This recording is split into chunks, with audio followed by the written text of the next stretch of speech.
اپنے اپنے دل سے پوچھو، بڑے ٹیسٹ کراتے ہو، بڑی ایکو کراتے ہو اور بڑے کچھ کراتے پھرتے ہو، کبھی کبھی یہ بھی دیکھا کرو ڈاڈا کتنا ہو گیا ہے، معاف کیوں نہیں کرتا، اسے پیار کیوں نہیں آتا، اسے رونا کیوں نہیں آتا، اس میں درد کیوں نہیں پیدا ہوتا۔ یہ بھی تھوڑا سا دیکھا کرو کہ اس کا معیار اس حوالے سے اتنا سخت کیوں ہو گیا ہے، اس میں نرمی نہیں آتی، کسی کے لیے تڑپتا ہی نہیں۔ وہ بھی کوئی دل ہے کہ دل ہو اور تڑپ ہی نہ ہو۔ اپنی طبیعت پر غور کریں، مزاجن سخت نہ بنے، تلخ نہ بنے، کسی کے بارے میں بھی سوچیں، کسی اور کا بھی احساس کریں، کسی اور کے بارے میں بھی غور کریں۔ آپ کا دل کسی کے لیے بھی دھڑکنا چاہیے، اپنی ذات سے شروع ہو کے اور اپنی ہی ذات پر چیزوں کو ختم کر لینا، یہ کیا دانش مندی ہے؟ عزیز کہیں تو نرم ہونا، کہیں تو مہربانی کرے نا۔ لیکن آج میں دیکھتا ہوں طبیعت میں نرمی نہیں لوگوں کے، احساس نام کی چیز نہیں۔ میرے سے میری زندگی شروع ہو کر میرے اوپر میری زندگی ختم ہوتی ہے۔ میں سمجھتا ہوں زندگی میں سب سے زیادہ خدمات میں نے کی ہیں، میں سمجھتا ہوں زندگی میں سب سے زیادہ زیادتیاں میرے ساتھ ہوئی ہیں، میں سمجھتا ہوں میں ہی سب سے زیادہ مظلوم ہوں، میری ہی قدر نہیں کی گئی۔ ہم سب اسی ذہن کے ہو گئے، صرف ہم ہی تھے جو ٹھیک تھے، باقی جو ملا غلط ہی ملا۔ یاد رکھیں اپنے مزاج میں اس طرح کا رویہ پیدا کر کے ہم نے سختیاں پیدا کر لی ہیں، احساس نہیں۔ میں آپ کو بتاؤں دل سخت کیسے ہوتے ہیں۔ نبی پاک صلی اللہ تعالی علیہ وسلم نے فرمایا زیادہ نہ ہنسا کرو، زیادہ ہنسنے سے دل مردہ ہو جاتا ہے، زیادہ نہ ہنسا کرو۔ الجھے ہوئے لوگوں سے گریزہ نہ ہوا کر، حالات کی قبروں کے، حالات کی قبروں کے یہ کتبے بھی پڑھا کر، حالات کی قبروں کے یہ کتبے بھی پڑھا کر، ہر وقت کا ہنسنا تجھے برباد نہ کر دے۔ تنہائی کے لمحے ہوں تو کبھی رو بھی لیا کر، زیادہ نہیں ہنسنا۔ ساری قوم کو لگا نہیں دیا شغل میلے پہ، ہمارے بچے اکٹھے بیٹھ کے کیا کرتے ہیں؟ صرف ہنستے ہی تو ہیں۔ کون سی حکمت کی بات ہوتی ہے ہماری مجالس میں؟ کون سی تقوی کی بات ہوتی ہے؟ ساری زندگی شغل میلہ بنا لیا ہم نے۔ یہ دل سخت کرتا ہے ہنسنا۔ حضرت یحییٰ ابن معاذ فرماتے ہیں زیادہ روٹی نہ کھایا کرو، دل سخت ہو جائے گا، تمہاری طلب ہی صرف روٹی رہ جائے گی، کھانا ہی رہ جائے گا۔ حضرت عیسیٰ علیہ السلام فرمانے لگے زیادہ نہ بولا کرو، اپنے جملوں کو بے وقت نہ کرو، اپنے لفظوں کی قدر پہچانو۔ جو لوگ زیادہ بولتے ہیں ان کے دل سخت ہو جاتے ہیں۔ آپ کی باتیں تھوڑی ہوں، معنی خیز ہوں، حکمت امیز ہوں، تھوڑے جملے ہوں، جچی تلی نپی شستہ شائستہ گفتگو ہو، وہ کیا کرے گی؟ وہ دل کو نرم کرے گی۔ لیکن بہت باتیں کرنا، بہت باتیں کرنا، بہت باتیں کرنا، نتیجتاً انسان کے دل کو، یہ تو بدگمانیاں ہوتی ہیں نا، بدگمانیاں یہ دلوں کو سخت کر دیتی ہیں۔ ہم جو برا سوچتے ہیں نا، لوگوں کے بارے میں بری رائے رکھتے ہیں، تو آہستہ آہستہ ہم جس کے بارے میں برا سوچتے ہیں پھر اسے اپنا دشمن سمجھنے لگتے ہیں، ہمارا دل اس کے حق میں سخت ہونے لگتا ہے۔ حتیٰ کہ وہ آدمی مصیبت میں، مشکل میں آئے تو معاذ اللہ ہمارے دل کو تسکین پہنچتی ہے کہ دیکھو نا ہمارا دشمن تھا، حالانکہ دشمن مرے تو خوشی نہ کریے، سجنا بھی تے مر جانا ہے، سجنا بھی تے مر جانا ہے، اڈیگر تے دین آیا ہے محمد، اوڑک نو ڈوب جانا ہے۔ میرے عزیز یہ بہت بدگمانیاں، بہت۔ ایک پڑھا لکھا نوجوان ایک دن آیا اور M.Phil کر رہا ہے بچہ، تو وہ اماں نے باتیں اس طرح کی بتائی ہیں کہ وہ سارا ماحول ہی گڑبڑ کر دیا۔ وہ کہنے لگی جادو کرا کرا کے، تویز کرا کرا کے ہماری چچی نے اور ہماری فلاں نے اور ہمارے فلاں نے ہمیں آگے بڑھنے ہی نہیں دیا۔ پڑھا لکھا نوجوان ہے اور وہ یہیں تک الجھا ہوا ہے۔ کیا مذاق کرتے ہیں آپ؟ اس طرح بھی ہوتا ہے، اس طرح بھی قوم میں۔ اور وہ بیچارہ، یعنی چچی کو دشمن توڑی نہ ہوتی، چچا باپ کی جگہ ہوتا ہے، لیکن اس کا لہجہ اتنا غلط تھا اپنی چچی کے حق میں کہ وہ اس طرح کے پڑھے لکھے نوجوانوں کو یہ جملے زیب نہیں دیتے۔ ہمارا عجیب انداز ہے، ہم نے اپنے بچوں کے ذہن پکے کر دیے۔ تم نے بڑا آگے جانا تھا، تویزوں کی وجہ سے پیچھے رہ گئے۔ تو یہ جو جتنے لوگ چلے گئے انگریز ٹیکنالوجی بنا گئے اور کہاں سے کہاں پہنچ گئے، ان کو تویز ہی نہیں ملا میرا خیال ہے کوئی کرانے کے لیے۔ وہ نکل گئے آگے اور ان کو تویز ہوتے رہے. کیا مطلب آپ قوم کو کہاں کھڑا کرنا چاہتے؟ بدگمانیاں، دل سخت ایک دوسرے کے لیے. مہربانی کریں ذرا تھوڑا سا واپس آئیں اپنی اصل زندگی میں، جو اسلام نے سکھایا ہے اس پر غور کریں. یہ جو غیبت ہوتی ہے نا، چغلی سے بھی دل سخت ہوتے ہیں. آپ کا خیال ہوتا ہے میں نے تو کچھ بھی نہیں کیا، کسی کے خلاف تھوڑی سی بات کی ہے. وہ جس کے خلاف آپ نے تھوڑی سی بات کی ہے نا، جس کے سامنے کیا اس کا دل ہو گیا سخت، اس کے دل میں اس کے بارے میں گھٹن پیدا ہو گئی ہے، وہ کبھی نرم نہیں ہوگا. کیوں غیبت کو اتنا زیادہ سخت ناپسند کیا گیا؟ فرمایا غیبت کرنے والا جنت میں نہیں جائے گا. غیبت تو زنا سے بھی زیادہ گندی چیز کا نام ہے. کیوں اتنا زیادہ ناپسند کیا دین نے؟ اس لیے کیا کہ یہ دلوں کو سخت کرتی ہے، محبتوں کی مخالف ہے، انسان کی طبیعت ایک دوسرے سے دور ہو جاتی ہے. لیکن ہمیں تو مطلب 2 4 5 بندوں کی غیبت کرے نا تو گپ شپ کا مزہ ہی نہیں آتا. تھوڑا سا واپس آئیں، اپنی روحانی زندگی کی طرف آئیں، للہیت کی طرف آئیں، خیر دیکھیں خیر کتنی ہے اس امت. غیبت کرنے سے ہمیشہ طبیعتیں سخت ہوتی ہیں، بندہ ایک دوسرے سے دور ہوتا ہے. اور آپ کسی کے بارے میں خیر کا جملہ کہیں، جس وقت آپ جملہ کہہ رہے ہوتے ہیں اسی وقت ہی اس بندے کی محبت دل میں جگہ پکڑ رہی ہوتی ہے. اسی وقت ہی وہ جگہ پکڑتی ہے جب آپ کسی کی تعریف کرتے ہیں، عمدہ اور خیر کے لفظ بولتے ہیں. اسی طرح یہ جو مال کی محبت ہے نا، ہرس، ہوس، لالچ، یہ بھی دل کو سخت کرتی ہے. جب لوگوں کو بندے نہ نظر آئیں، صرف پیسے نظر آئیں، پھر طبیعت سخت ہو جاتی ہے. مال ایک ایسی خطرناک چیز ہے، اگر یہ لالچ اختیار کر جائے، ہرس اور ہوس اختیار کر جائے، پتہ ہے حال کیا ہوتا ہے؟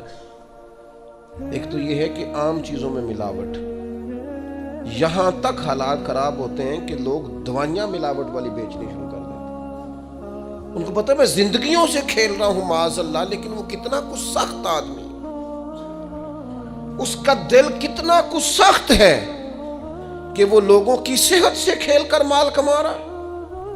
آخر اپنے ضمیر کی عدالت میں تو کھڑا ہوتا ہوگا نا، رات کو اسے نیند بھی تو آتی ہوگی نا، وہ کبھی اللہ اکبر کہہ کے نیت باندھ کے رب کی بارگاہ میں بھی تو کھڑا ہوتا ہوگا. کیسے جواب دے گا اللہ کے حضور؟ اپنے آپ کو کیسے مطمئن کرے گا؟ اتنا سخت ہو گیا ہے کہ لوگوں کی زندگیوں سے کھیلنے لگا ہے. مال کی محبت میں، ہرس میں، ہوس میں اتنا دل سخت ہو گیا. یہ چیز سخت کرتی ہے دل کو. اس لیے ہمارے بزرگوں نے لکھا ہے کہ کچھ نہ کچھ پیسے کبھی کبھی چھوڑ بھی دینے چاہیے. کہنا چاہیے بس بھئی آج اتنی کمائی ہو گئی کافی، بھئی ابھی تو 2 گھنٹے بچے ہیں. تو اس نے کہا یہ جو 2 گھنٹے بچے ہیں یہ قرآن پڑھوں گا اور مدینے والے محبوب پہ درود و سلام پڑھوں گا. صدقہ کیوں رکھا تھا شریعت نے؟ زکوٰۃ کیوں رکھی تھی؟ اللہ کے بندے ہیں، اللہ اپنے بندوں کی اپنے فضل سے ان کو رزق دیتا ہے، لیکن کیوں رکھا تھا صدقہ؟ کہ یہ مال نکل کے ذرا باہر جائے تاکہ یہ جگہ نہ پکڑے دل میں، تاکہ دوسروں کے حق میں طبیعت نرم ہو. لیکن آپ دیکھ لیں جہاں جہاں مال کی محبت آئی ہے، جہاں جہاں مال کا پیار آیا، وہاں حالات اور سے اور ہو گئے، خراب سے خراب ہو گئے، بد سے بدتر ہو گئے. اور پھر ہمارے بزرگوں نے لکھا کہ یہ جو اقتدار ہوتا ہے اس میں بھی بہت سخت ہو جاتے ہیں لوگ. چلے دعا مانگنے لگا ہوں، آمین کہنا. اللہ کرے میری قوم جاگ جائے، آمین تو کہنا. میں پہلے بھی کہتا رہتا ہوں، پھر کہہ رہا ہوں، کبھی آپ سوچیں گے، ایک وقت آئے گا کہ سوچیں گے بھلا ہم کیا کہا کرتے تھے. ہم اس دور میں تبلیغ کر رہے ہیں جس دور میں سوتوں کو نہیں جگانا پڑتا. ہماری مشکل یہ ہے کہ ہمیں جاگتوں کو جگانا پڑتا ہے. جاگتے لوگوں کو جنہیں سارا پتہ ہے، شعور ہے، عقل ہے، ان کو جگانا پڑ رہا ہے. ہم زیادہ مشکل میں. میرے عزیز، اقتدار کی جنگ لوگوں کو سخت کر دیتی ہے، یہ یاد رکھنا. کرسی پر پہنچنے کے لیے لوگ کچھ نہیں دیکھتے. اقتدار کی خاطر لوگوں نے حد نہیں کر دی دنیا کو قتل کرنے والی. بم مارتے وقت سوچا کبھی انہوں نے کہ کتنی ماؤں کی گود اجڑے گی، کتنے بچے یتیم ہوں گے، کتنی عورتوں کا سہاگ اجڑے گا؟ انہیں غرض نہیں تھی. وہ تہ و بالا کرتے گئے بستیوں کو، اجاڑتے گئے آبادیوں کو. خدا کرے کہ یہ قوم سمجھے، اقتدار کے لیے لوگوں نے، بیٹے نے باپ کو قید کر دیا، باپ کو کہ میری باری نہیں آنے دیتا۔ پڑھیں آپ تاریخ اٹھا کے، اقتدار کی خاطر بھائی نے بھائی کو قتل کیا کہ یہ میرے رستے کی رکاوٹ بن رہا ہے۔ آپ کیا سمجھتے ہیں کہ استعمال نہیں کیا جاتا آپ کو اور ہمیں؟ لوگوں نے اپنے رستے میں آنے والے سگے خون کے رشتے کاٹ کے رکھے، اتنے سخت ہو گئے لوگ، صرف اقتدار چاہیے تھا۔ میرے رسول پاک صلی اللہ تعالی علیہ وسلم نے صحابہ سے فرمایا، کسی قوم میں جہاد کے لیے جب جانا نا تو وہاں جو سرسبز درخت ہو وہ درخت نہ کاٹنا، وہاں کے فصلیں نہ تباہ کرنا، عورتوں اور بچوں پر اور بوڑھوں پر جب تک ہتھیار نہ اٹھائیں حملہ نہ کرنا۔ کیوں کہ اسلام جو جنگ کرتا ہے وہ جنگ بھی اللہ کے دین کی حکومت قائم کرنے کے لیے کرتا ہے۔ انسانوں کے اقتدار کی جنگ نہیں ہوتی کہ فلاں کو مسلط کرنا ہے تو فلاں کو مسلط کرنا ہے۔ اقتدار کا مزاج ہی یہ ہے۔ حکومت ہی کر رہا تھا نا ہلاکو خان، ایک کرسی چاہیے تھی نا، تو دجلہ کی نہر کا اس نے یہ حال کر دیا تھا کہ لوگ جو وہاں جاتے تھے وہ کہتے تھے ہمیں لگتا تھا یہ پانی نہیں بہتا، خون بہتا ہے دریائے دجلہ، خون ہی خون، دریا اور نہر خون سے بھر گئی۔ اور انسان کی کھوپڑیاں کاٹ کے، یہ ہم نے بھی یہاں مینار بنایا ہے تو ایک ترتیب ہے کہ اتنا اونچا مینار چلا گیا، انسانوں کی کھوپڑیاں کاٹ کے اس نے کہا ان کا مینار بناؤ۔ کیوں؟ مجھے حکومت کرنی ہے۔ لوگوں کے دلوں میں رعب ڈلے گا، نہ سمجھ آئے تمہیں، اور ابھی بھی خبر نہ پتا چلے کہ لوگ اقتدار کے لیے کیا کرتے ہیں۔ آؤ پھر تمہیں دمشق کے بازار میں لے چلوں، حسین ابن علی کا سر نور۔ آج اگر سب کو پتا ہے کہ یہ جنتی جوانوں کے سردار ہیں تو شمر کو نہیں پتا تھا، عبید اللہ ابن زیاد کو نہیں پتا تھا، یزید کو نہیں پتا تھا، لیکن حسین ابن علی کا سر انور نیزے کی نوک پہ چڑھ گیا اور دمشق کی گلیوں میں وہ پھرایا گیا۔ کیا چاہیے تمہیں؟ تم نے اولاد رسول ہی ساری شہید کر دی، حضور کے جگر پارے تڑپا دیے، آخر کیا چاہیے تھا؟ تو پلٹ کے دیکھ لو تو جنگ کرسیوں کی نکلی۔ کسی کو کوفے کی گورنری چاہیے تھی، کسی کو رے کی حکومت چاہیے تھی، کسی کو حمص کا صوبہ چاہیے تھا، کسی کو دمشق کی حکومت چاہیے تھی، کوئی پورا اقتدار چاہتا تھا۔ اقتدار کے اس نشے میں تو رسول اللہ کی اولاد آئے تو لوگ نہیں دیکھتے، تو تیرے میرے بچوں کو دیکھیں گے، ہماری اولادوں کو دیکھیں گے۔ پتہ نہیں کب شعور کی آنکھیں کھولو گے، پتہ نہیں کب سوچو گے، کب سمجھو گے، کس وقت چیزوں پر غور کرو گے۔ اقتدار کی جنگ میں تو وہ لوگ آئے نا جو رسول اللہ کے کندھوں پہ نظر آتے تھے تو لوگ انہیں بھی نیزوں کی نوک پہ کھڑا کر دیتے، اتنے سخت ہو جاتے۔ خدا را مزاج سمجھو، مزاج کیا ہے۔ لیکن وہ ہم پتہ نہیں کس خواب غفلت کا شکار ہے۔ اللہ جانے کہاں جا کے آنکھ کھلے گی، اللہ جانے کہاں جا کے ہوش آئے گی، کہاں جا کے سمجھ آئے گی۔ خدا را چیزوں کو لیں ضرور، لیکن ان کو اس حد تک لیں جس حد تک وہ ہیں، جس حد تک نہیں ہیں اس حد تک نہ جائیں۔ اتنے جذباتی نہ ہو ان معاملات کے اندر، ایک دوسرے کو سمجھیں، غور کریں۔ اور پھر جس بندے میں بھی تکبر ہوتا ہے وہ سخت دل ہوتا ہے، جس میں بھی ہوتا ہے۔ برادری کا تکبر ہو کہ میں چودھری صاحب ہوتا ہوں وہ بھی ڈاڈا ہے، علاقے کا تعصب ہو اس کے اندر کہ میں فلاں علاقے کا ہوں تو وہ بھی سخت ہے، علم کا تکبر آ جائے وہ بھی سخت ہے۔ اس کو یہ پتا ہو کہ میری بڑی پذیرائی ہے اور مجھے بڑی دنیا جانتی ہے اور میں بیٹھ جاؤں تو پھر بھی بڑی بات رش ہوتا ہے، اور میں چلوں تو وہاں بھی اللہ ماشاءاللہ خدا معاف کرے تکبر آتا ہے۔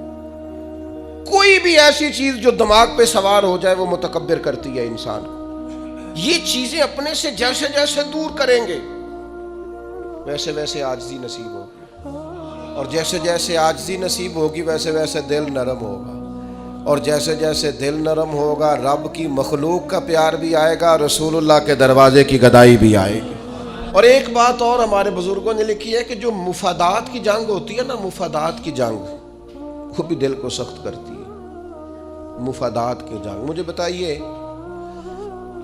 جتنے لوگ کسی مارکیٹ میں کاروبار کر رہے ہوتے ہیں ہمارے ملک میں سارے مسلمان ہی ہوتے ہیں نا, ہمارے جاننے والے ہی ہوتے ہیں نا. تو معاذ اللہ تعالیٰ ثم معاذ اللہ ایک پر اگر قرض چڑھ جائے, ڈوب جائے, پریشان ہو جائے, تو اس کے دائیں بائیں والے جو خوش ہو رہے ہوتے ہیں کس طرح ہو رہے ہوتے ہیں؟ دل سخت ہو گیا ہے. جنگ مفادات کی. اب زیادہ گاہک میری دکان پہ آئے گی.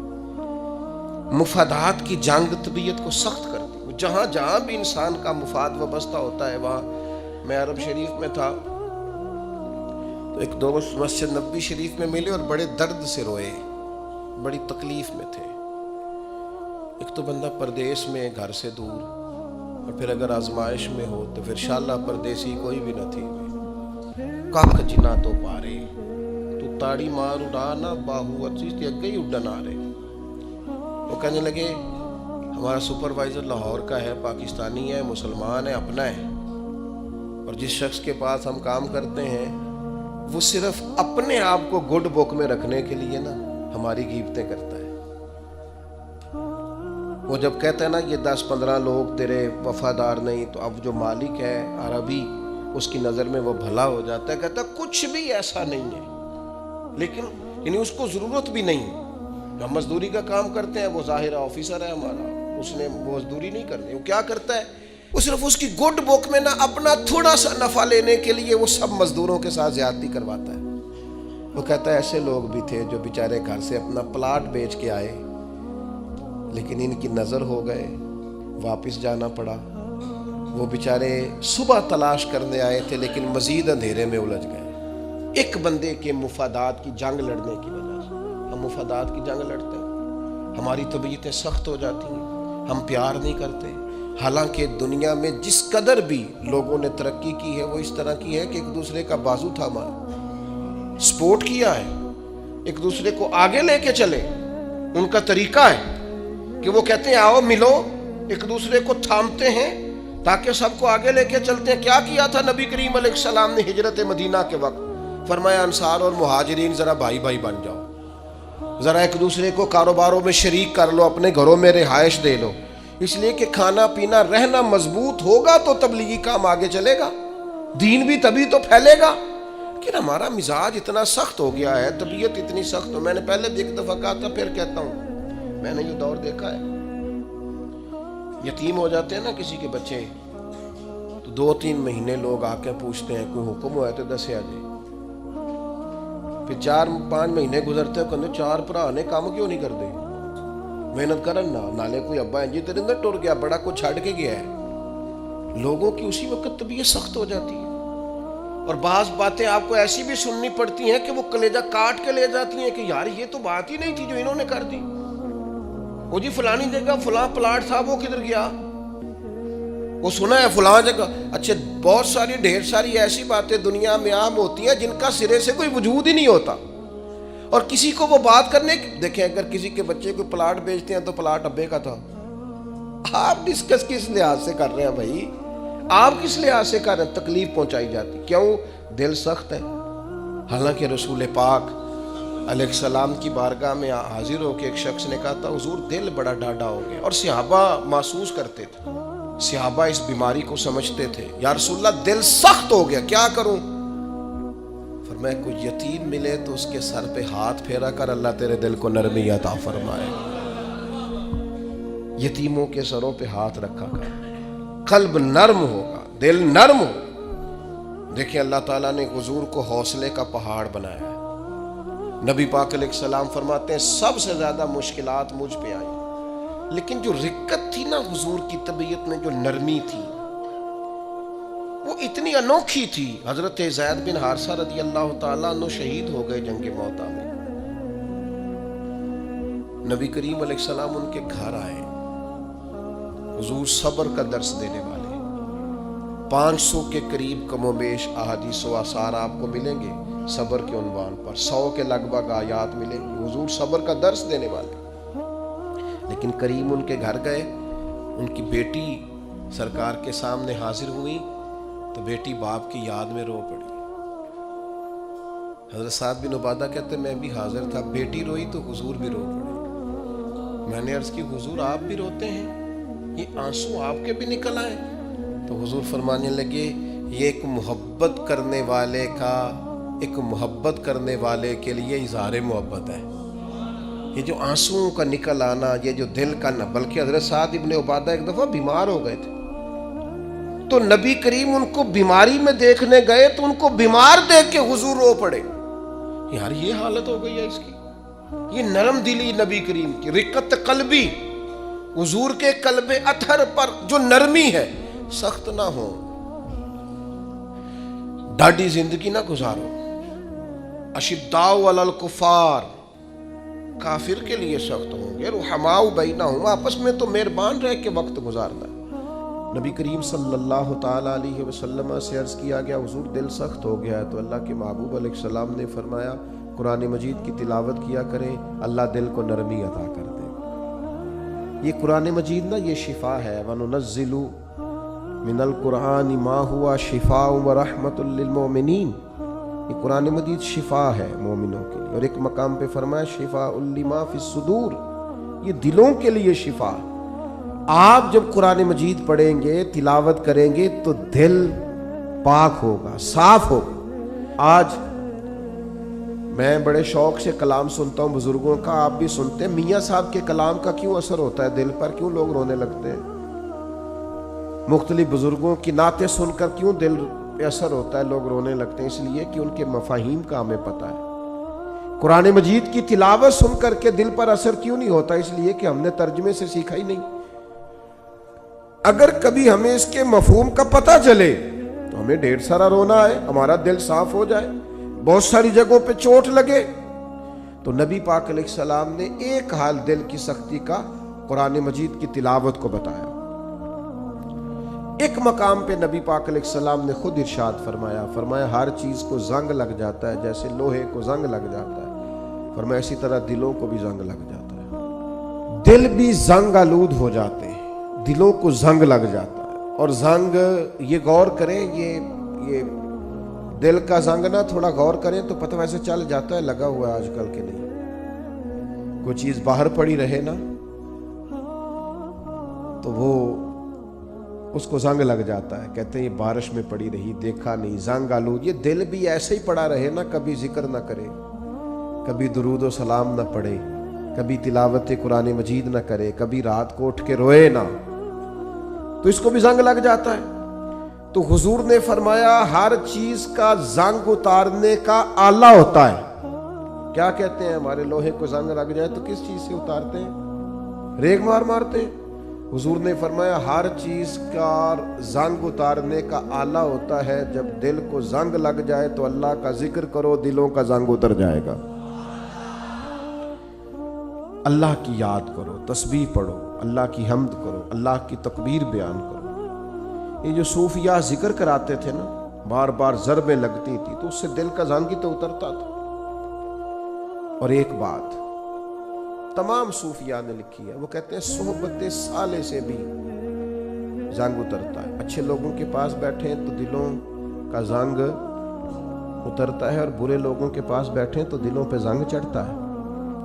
آپ برے لوگوں کی صحبت میں بیٹھیں، معاذ اللہ جو دنیا دار ہیں، جو آپ کو کہیں گے چھوڑو یار تم کس چکر میں پڑ گئے، دنیا بڑی میٹھی ہے اور یہی دنیا میں ہی سارے ذائقے ہیں، آپ ایسے لوگوں کی طرف جائیں تو آپ محسوس کریں گے دل زنگ آلود ہو گیا۔ چنگیاں دے لڑ لگی ساں میری چولی چ پھل پئے، پیڑیاں نال میں رل گئی تے میرے اگلے بھی ڈول گئے۔ تو یہ بری صحبت جو ہوتی ہے یہ نقصان دیتی ہے۔ تو یہ کچھ علاج ہیں، یہ کریں، اس سے دل کا زنگ دور ہوگا۔ یہ واہ واہ سے بھی زنگ چڑھتا ہے، میرے جیسے لوگوں کی تعریفیں ہوتی ہیں نا، اور یہ بہت بڑی مصیبت ہے، اس سے بھی زنگ چڑھتا ہے۔ اس سے خوشامد، تعریف، مزاج، ہم نے دیکھا ہے، امام غزالی فرماتے ہیں جب کوئی علم پڑھنے کے لیے بیٹھتا ہے تو تکبر کا بوٹا لگتا ہے، اور پھر جیسے جیسے وہ علم پڑھتا جاتا ہے وہ پودا جوان ہو کے درخت بنتا جاتا ہے۔ تو یہ دولت ہو، یہ خوبصورتی ہو، یہ علم ہو، یہ کوئی عہدہ ہو، یہ بعض اوقات انسان کو فتنے میں مبتلا کرتا ہے، دل سخت ہو جاتا ہے،